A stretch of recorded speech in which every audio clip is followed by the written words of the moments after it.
राधे राधे दोस्तों, श्री बांके बिहारी की कृपा आप पर और आपके समस्त परिवार पर सदा बनी रहे। दोस्तों, आज इस वीडियो में हम जानेंगे कार्तिक माह का महत्व। कार्तिक स्नान 2024 कब से कब तक है। आपको पहले सूर्य देव को जल चढ़ाना है या तुलसी माता को।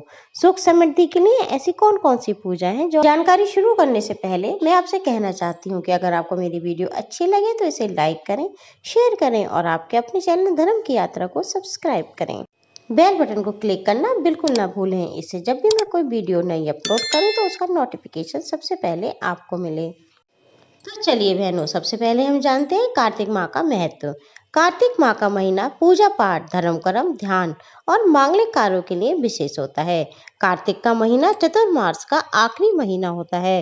कार्तिक मास में भगवान विष्णु 4 महीने की योग निद्रा से जागते हैं। उस दिन को देवोत्थान एकादशी या देवोठनी एकादशी भी कहते हैं। कार्तिक माह में भगवान विष्णु और तुलसी माता की पूजा, गंगा स्नान और दीपदान का विशेष महत्व होता है।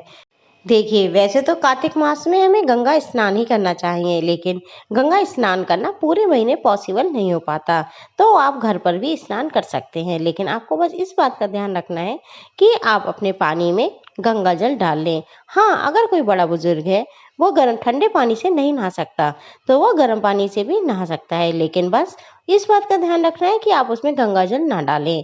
गंगा जल आप नहाने के बाद ऊपर से छिड़क सकते।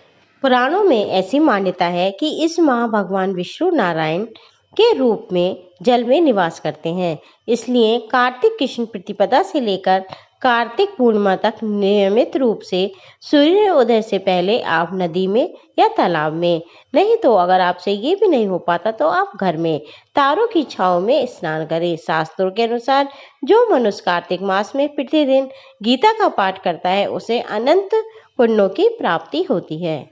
दोस्तों, कार्तिक मास एक बहुत ही ज्यादा शुभ महीना माना जाता है। कार्तिक माह में आप तुलसी की विधि विधान के साथ सुबह और शाम की पूजा जरूर करें। कार्तिक माह में पवित्र नदियों में या तालाब में दीपक जलाना बहुत अच्छा माना जाता है। कार्तिक मास में प्रतिदिन गीता का पाठ करने से आपको अनंत पुण्यों की प्राप्ति होगी। भगवान श्री कृष्ण को कार्तिक का महीना सबसे ज्यादा प्रिय होता है। बहनों, जो व्यक्ति इस माह अन्नदान, दीपदान करता है उस पर कुबेर महाराज की कृपा होती है। तो आप अपने घर की सुख समृद्धि बनाए रखने के लिए जहां तक आपसे संभव हो वहां तक पूजा पाठ जरूर करें। कार्तिक स्नान 2024 17 अक्टूबर गुरुवार से शुरू होकर 15 नवंबर शुक्रवार को समाप्त होगा। हिंदू पौराणिक कथाओं के अनुसार ऐसा माना जाता है कि कार्तिक महीने में भगवान विष्णु ने वेदों को पुनर्स्थापित करने के लिए मत्स्य यानी मछली के रूप में अवतार लिया था। मैं आपको बताऊंगी कि हमें स्नान करने के बाद पहले तुलसी माता को जल चढ़ाना चाहिए तो या सूर्य देव को। दोस्तों देखिए, पहले हमें सूर्य देव को जल चढ़ाना चाहिए। हाँ, हमें पता है कि तारों की छांव में सूर्य देव जब तक नहीं निकल पाते, तो आप पूरब की तरफ मुख करके पहले सूर्य देव को जल चढ़ाएं, उसके बाद तुलसी माता को जल चढ़ाएं और दीपदान करें। दीपदान आप शुद्ध देसी घी से करें और एक बात का ध्यान रखें कि एकादशी वाले दिन और रविवार वाले दिन तुलसी माता को जल नहीं चढ़ाया जाता। दोस्तों, अगर आपके घर के आसपास कोई मंदिर है तो आप मंदिर जाकर भी दीपदान कर सकते हैं। दोस्तों, वैसे तो कार्तिक मास में पूरे महीने व्रत रहने का विधान है, लेकिन अगर आपसे व्रत रखने में आप असमर्थ हैं तो खाली आप कार्तिक स्नान भी कर सकते हैं। दोस्तों, कार्तिक मास बहुत उत्तम माना गया है। दोस्तों, अगर आप व्रत रखने में असमर्थ हैं, देखिए 1 महीने की बात है। 1 महीना व्रत रखने के लिए बहुत लंबा माना जाता है, इसलिए दोस्तों अगर आप व्रत नहीं भी रख पा रहे हैं तो इस महीने में उड़द, मूंग, मसूर, चना, मटर और राई ये सब खाना वर्जित बताया गया है।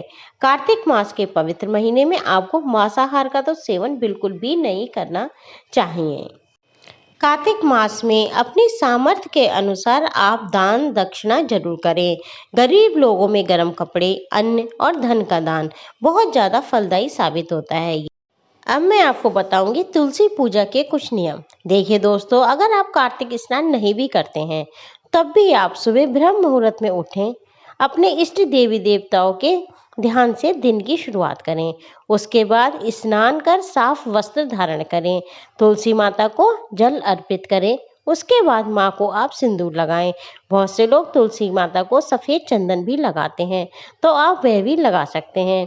उसके बाद तुलसी माँ के पास घी का, शुद्ध देसी घी का आपको दीपक जलाना है। दोस्तों, अगर आपके पास तुलसी स्त्रोत है तो आप उसका पाठ भी करें और अंत में करें आरती। आरती करने के बाद तुलसी माता को आप भोग लगाएं।